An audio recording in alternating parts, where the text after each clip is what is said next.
ನಮಸ್ಕಾರ ಸ್ನೇಹಿತರೆ, ಸುದ್ದಿ ಸಮಯ ಯೂಟ್ಯೂಬ್ ಚಾನೆಲ್ಗೆ ಸ್ವಾಗತ. ಇದೀಗ ತಾನೇ ಬಂದ ರಾಜ್ಯದ ಮುಖ್ಯವಾದ ಮಾಹಿತಿಗಳು. ಕಾಂಗ್ರೆಸ್ನ ಗ್ಯಾರಂಟಿ ಯೋಜನೆ ಬಗ್ಗೆ ಶಾಕಿಂಗ್ ಮಾಹಿತಿಗಳು ಬಂದಿವೆ.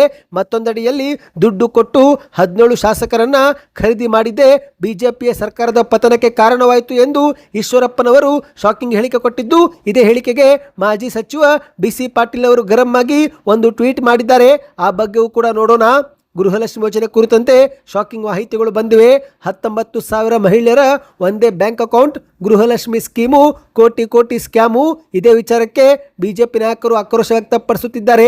ಗೃಹಲಕ್ಷ್ಮಿ ಯೋಜನೆಯಲ್ಲಿ ಒಂದೊಂದಾಗಿ ಹೊಸ ಲೋಪದೋಷಗಳು ಪತ್ತೆಯಾಗುತ್ತಿದ್ದು, ಸುಮಾರು 10 ಲಕ್ಷ ಫಲಾನುಭವಿಗಳು ಸತತವಾಗಿ ಬ್ಯಾಂಕ್ ಖಾತೆಯನ್ನ ಬದಲಾವಣೆ ಮಾಡುತ್ತಲೇ ಬಂದಿದ್ದಾರಂತೆ. ಯಾಕೆ ಏನಾಯಿತು ಎಂಬ ಮಾಹಿತಿ ನೋಡೋಣ ಸ್ನೇಹಿತರೆ. ಮತ್ತೊಂದೆಡೆಯಲ್ಲಿ ಗೃಹಲಕ್ಷ್ಮಿ ಯೋಜನೆ ಅಕ್ರಮ ಬಗ್ಗೆ ಆರ್ ಅಶೋಕ್, CT ರವಿ ಸೇರಿದಂತೆ ಕೇಂದ್ರದ ಸಚಿವ ಪ್ರಹ್ಲಾದ್ ಜೋಶಿ ಅವರು ಕೂಡ ಆಕ್ರೋಶ ವ್ಯಕ್ತಪಡಿಸಿದ್ದಾರೆ. ಇನ್ನು ನೀವು ಕೂಡ ರೈತರಾಗಿದ್ದು PM ಕಿಸಾನ್ ಸಮ್ಮಾನ್ ನಿಧಿ ಯೋಜನೆ ಹಣ ನಿಮ್ಮ ಬ್ಯಾಂಕ್ ಖಾತೆಗೆ ಬಂದಿಲ್ಲವೆಂದರೆ ಈ ಮಾಹಿತಿ ಪೂರ್ತಿ ನೋಡಿ. ಈ ಕೆಲಸ ಮಾಡಿದರೆ ಹಣ ಜಮಾ ಆಗಬಹುದು. ಏನಿದು ಮಾಹಿತಿ ಎಂಬುದನ್ನು ಡೀಟೇಲ್ ಆಗಿ ನೋಡೋಕ್ಕೂ ಮೊದಲು ನೀವು ಸುದ್ದಿ ಸಮಯ ಯೂಟ್ಯೂಬ್ ಚಾನೆಲ್ಗೆ ಮೊದಲು ಬಾರಿ ಭೇಟಿ ಕೊಡ್ತಾ ಇದ್ರೆ ದಯವಿಟ್ಟು ಸಬ್ಸ್ಕ್ರೈಬ್ ಆಗಿ, ಪಕ್ಕದಲ್ಲಿ ಕಾಣಿಸೋ ಗಂಟೆ ಕೂಡ ಒತ್ತಿದ್ರೆ ಕರ್ನಾಟಕದ ಮುಖ್ಯವಾದ ಸುದ್ದಿಗಳು ನಿಮಗೆ ಸಿಗುತ್ತವೆ. ವಿಡಿಯೋಗೆ ಲೈಕ್ ಮಾಡಿ ಮತ್ತು ವಿಡಿಯೋ ಪೂರ್ತಿಯಾಗಿ ನೋಡಿ. ಬನ್ನಿ ಗೆಳೆಯರೆ, ಎಲ್ಲ ಮಾಹಿತಿಗಳನ್ನ ಡೀಟೇಲ್ ಆಗಿ ನೋಡೋಣ. ಇದೀಗ ಹಿಂದಿನ ಬಿಜೆಪಿ ಸರ್ಕಾರದ ಪತನಕ್ಕೆ ಕಾರಣ ಏನು ಎಂಬ ಕುರಿತಂತೆ ಮಾಜಿ ಉಪಮುಖ್ಯಮಂತ್ರಿ KS ಈಶ್ವರಪ್ಪನವರು ಒಂದು ಶಾಕಿಂಗ್ ಹೇಳಿಕೆ ಕೊಟ್ಟಿದ್ದಾರೆ. ಹೌದು, ದುಡ್ಡು ಕೊಟ್ಟು 17 ಶಾಸಕರನ್ನ ಖರೀದಿ ಮಾಡಿದ್ದೇ ಬಿಜೆಪಿ ಸರ್ಕಾರದ ಪತನಕ್ಕೆ ಕಾರಣವಾಯಿತು ಎಂದು ಮಾಧ್ಯಮಗಳ ಮುಂದೆ ಹೇಳಿಕೆಯನ್ನು ಕೊಟ್ಟಿದ್ದಾರೆ. ಸದ್ಯ ಇವರ ಒಂದು ಹೇಳಿಕೆ ರಾಜ್ಯ ರಾಜಕೀಯದಲ್ಲಿ ಭಾರಿ ಸಂಚಲನವೇ ಮೂಡಿಸಿದೆ. ಹಿಂದಿನ ಬಿಜೆಪಿ ಅವಧಿಯಲ್ಲಿ 17 ಜನ ಕಾಂಗ್ರೆಸ್ ಹಾಗೂ JDS ಶಾಸಕರಿಗೆ ಕೋಟ್ಯಾಂತರ ರೂಪಾಯಿ ಹಣ ಕೊಟ್ಟು ಖರೀದಿ ಮಾಡುವ ಮೂಲಕವೇ ನಾವೇ ರಾಜ್ಯದಲ್ಲಿ ಬಿಜೆಪಿ ಸರ್ಕಾರ ರಚನೆ ಮಾಡಿ ಅಧಿಕಾರಕ್ಕೆ ಬಂದೆವು.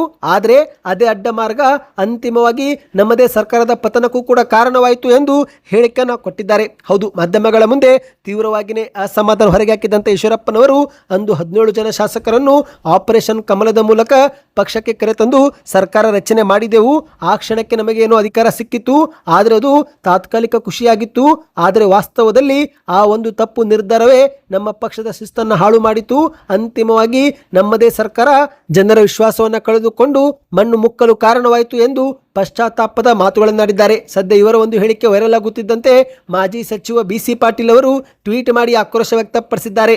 ಹೌದು, ದುಡ್ಡು ಕೊಟ್ಟು ಕರೆತಂದಿರುವ ಕಾಂಗ್ರೆಸ್ ಶಾಸಕರಿಂದಲೇ ಬಿಜೆಪಿ ಪಕ್ಷ ಹಾಳಾಯಿತು ಎಂದಿರುವ ಈಶ್ವರಪ್ಪನವರ ಹೇಳಿಕೆ ಬಗ್ಗೆ BC ಪಾಟೀಲ್ ಅವರು ಗರಂ ಆಗಿ ಆಕ್ರೋಶ ವ್ಯಕ್ತಪಡಿಸಿದ್ದಲ್ಲದೆ ಸಾಮಾಜಿಕ ಜಾಲತಾಣದಲ್ಲಿ ಒಂದು ಟ್ವೀಟ್ ಕೂಡ ಮಾಡಿದ್ದಾರೆ. ನೀವೀಗ ಸ್ಕ್ರೀನ್ ಮೇಲೆ ಒಂದು ಟ್ವೀಟ್ ನೋಡ್ತಿರಬಹುದು ಸ್ನೇಹಿತರೆ. ಇದು BC ಪಾಟೀಲ್ ಅವರೇ ಮಾಡಿದ ಟ್ವೀಟ್ ಆಗಿದೆ. ಈಶ್ವರಪ್ಪನವರು ಎಚ್ಚರಿಕೆಯಿಂದ ನಾಲಿಗೆ ಬಿಗಿ ಹಿಡಿದು ಮಾತನಾಡಲಿ. ನಾವೆಲ್ಲ ಬಿಜೆಪಿಗೆ ಬರುವಾಗ ನಿಮ್ಮ ಯಾವ ಶ್ರಮವೂ ಇಲ್ಲ. ನಮ್ಮ ಶ್ರಮದಿಂದ ನೀವು ಮಂತ್ರಿಯಾಗಿ ಲಂಚವನ್ನು ಪಡೆದು ಬೆಳಗಾವಿಯಲ್ಲಿ ಒಬ್ಬ ವ್ಯಕ್ತಿ ಆತ್ಮಹತ್ಯೆಗೆ ಕಾರಣರಾಗಿದ್ದೀರಿ. ಈಗ ಬಾಯಿಗೆ ಬಂದಂತೆ ಮಾತನಾಡುವುದನ್ನು ಬಿಡಿ. ನಮ್ಮಿಂದ ಬಿಜೆಪಿ ಹಾಳಾಗಲಿಲ್ಲ, ನಿಮ್ಮಂಥವರಿಂದಲೇ ಬಿಜೆಪಿ ಹಾಳಾಗಿದೆ. ನಾವು ಬರದೆ ಹೋಗಿದ್ರೆ ನೀವು ಮಂತ್ರಿಯೂ ಕೂಡ ಆಗುತ್ತಿರಲಿಲ್ಲ. ಮಂತ್ರಿಯಾಗಿ ಎಲ್ಲ ಸೌಲಭ್ಯ ಪಡೆದು ಈಗ ನಮ್ಮಗಳ ಮೇಲೆ ಗೂಬೆ ಕುರಿಸುತ್ತಿದ್ದೀರಿ. ಯಾವಾಗ ಎಷ್ಟು ಎಲ್ಲಿ ಹಣ ಕೊಟ್ಟಿದ್ದೀರಿ ಎಂಬುದನ್ನು ಪ್ರೂವ್ ಮಾಡಬೇಕು. ಇಲ್ಲದೆ ಹೋದರೆ ರಾಜಕೀಯದಿಂದ ನಿವೃತ್ತಿ ಘೋಷಿಸಿ ಎಂದು BC ಪಾಟೀಲ್ ಅವರು ಸವಾಲನ್ನು ಹಾಕಿದ್ದಾರೆ. ಬನ್ನಿ ಗೆಳೆಯರೆ, ಮತ್ತಷ್ಟು ಮಾಹಿತಿಗಳನ್ನು ನೋಡೋಣ. ಅದಕ್ಕೂ ಮೊದಲು ವಿಡಿಯೋಗೆ ಲೈಕ್ ಮಾಡಿಲ್ಲವೆಂದರೆ ಲೈಕ್ ಮಾಡಿ, ಚಾನಲ್ಗೆ ಸಬ್ಸ್ಕ್ರೈಬ್ ಆಗಿ. ಇದೀಗ ಗೃಹಲಕ್ಷ್ಮಿ ಯೋಜನೆಯಲ್ಲಿ ಒಂದೊಂದಾಗಿ ಅಕ್ರಮ ಲೋಪದೋಷಗಳು ಪತ್ತೆಯಾಗುತ್ತಿವೆ. ಹೌದು ಗೆಳೆಯರೆ, ಹರ ಮಹಿಳೆಯರ ಸಬಲೀಕರಣಕ್ಕಾಗಿ ತಂದಂತ ಈ ಒಂದು ಯೋಜನೆಯಡಿಯಲ್ಲಿ ಸಾವಿರಾರು ಫಲಾನುಭವಿಗಳಿಗೆ ಹಣ ವರ್ಗಾವಣೆ ಮಾಡುವಾಗ ನಿಯಮಗಳನ್ನು ಗಾಳಿಗೆ ತೂರಲಾಗಿರುವ ಆಘಾತಕಾರಿ ಅಂಶವೊಂದು CAG ವರದಿ ವೇಳೆ ಬಹಿರಂಗವಾಗಿದೆ. ಹೌದು, ಒಂದೇ ಖಾತೆಗೆ ಕೋಟ್ಯಾಂತರ ರೂಪಾಯಿ ಹಣ ಜಮಾ ಆಗಿದೆ.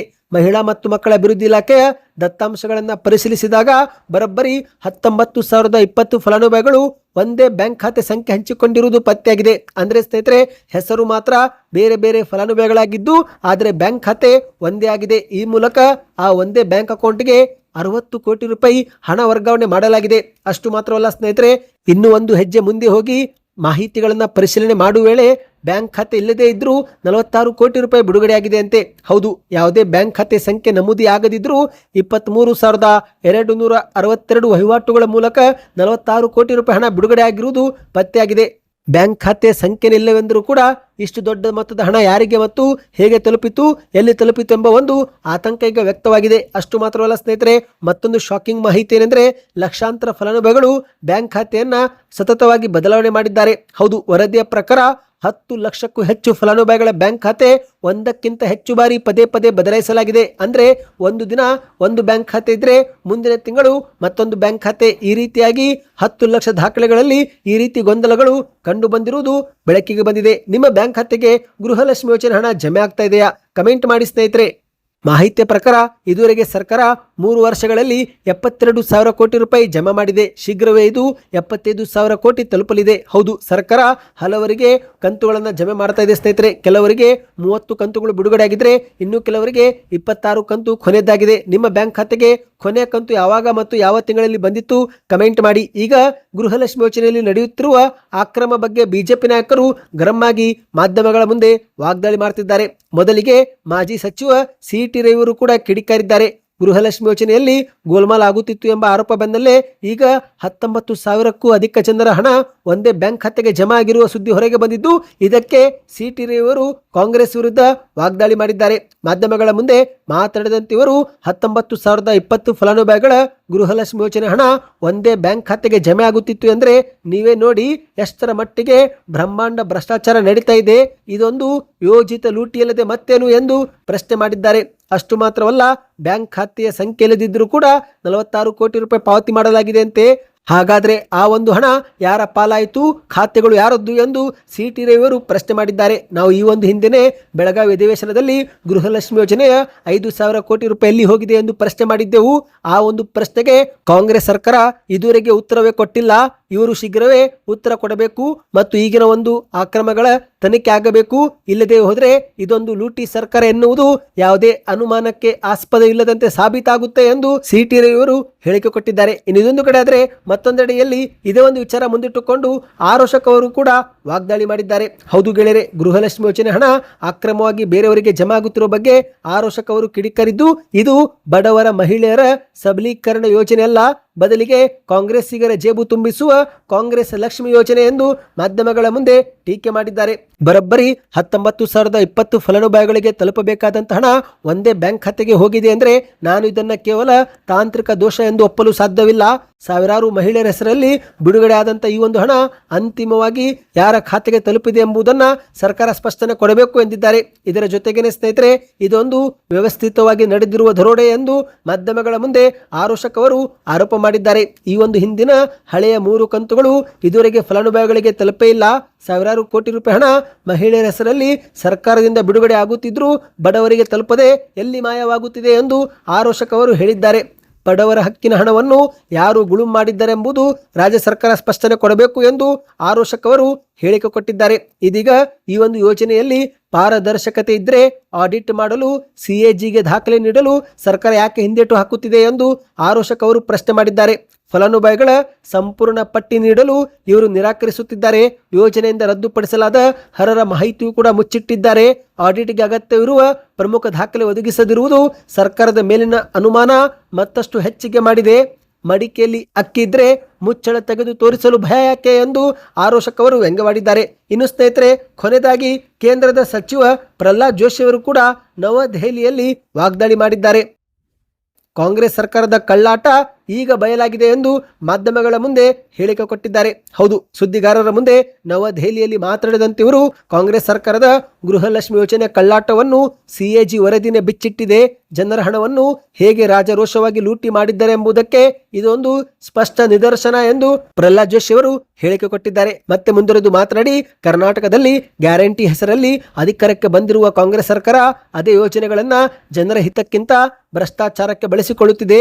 ಅಷ್ಟು ಮಾತ್ರ ಅಲ್ಲದೆ ಅವೈಜ್ಞಾನಿಕ ಗ್ಯಾರಂಟಿಗಳಿಂದ ಕರ್ನಾಟಕದ ಆರ್ಥಿಕತೆಯನ್ನೇ ಇವರು ಹಾಳು ಮಾಡಿದ್ದಾರೆ ಎಂದು ಮಾಧ್ಯಮಗಳ ಮುಂದೆ ದೂರಿದ್ದಾರೆ. ಮತ್ತೆ ಮುಂದುವರೆದು ಮಾತನಾಡಿ, 19,000 ಫಲಾನುಭವಿಗಳಿಗೆ ಹೋಗಬೇಕಾದಂತಹ ಹಣವನ್ನು ಒಂದೇ ಬ್ಯಾಂಕ್ ಖಾತೆಗೆ ಜೋಡಿಸಿ ಜಂಟಿಯಾಗಿ ಕೋಟಿ ಕೋಟಿ ಹಣ ವರ್ಗಾವಣೆ ಮಾಡಿಕೊಂಡು ಕಾಂಗ್ರೆಸ್ ಸರ್ಕಾರ ಮೋಸ ಮಾಡಿದೆ ಎಂದು ಆರೋಪ ಮಾಡಿದ್ದಾರೆ. ಸ್ನೇಹಿತರೆ, ಯಾವುದೇ ನೀತಿ ನಿಯಮ ರಚಿಸಿಕೊಳ್ಳದೆ ತರಾತುರಿಯಲ್ಲಿ ಅವೈಜ್ಞಾನಿಕವಾಗಿ ಗ್ಯಾರಂಟಿ ತಂದು ಇಡೀ ಕರ್ನಾಟಕವನ್ನೇ ದಿವಾಳಿಯತ್ತ ಕೊಂಡೊಯ್ದಿದ್ದಾರೆ.